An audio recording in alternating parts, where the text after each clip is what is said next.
Turo business, like any business, has risk. But if you know how to navigate the risk, this becomes very minimal. And at the same time, your benefits will definitely outweigh the risk.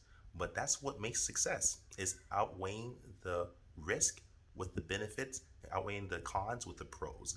So what you have to do is become a pro and figure out what are the negative elements of business in general, which is loss of income, depreciation, taxation.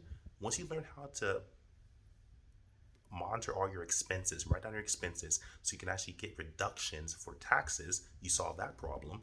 Once you figure out, okay, most people have a loss of income because cars depreciate, cars get older. What can I do? You start adding extras, start adding little extra packages. You learn to check the Turo database and different hosts that are competitors to you and see where they're pricing their cars so you can stay competitive.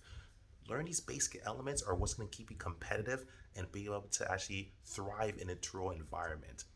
Very basic, just want to keep it simple. I love you guys. Subscribe to the channel if you found value in this. Carly and out. Peace.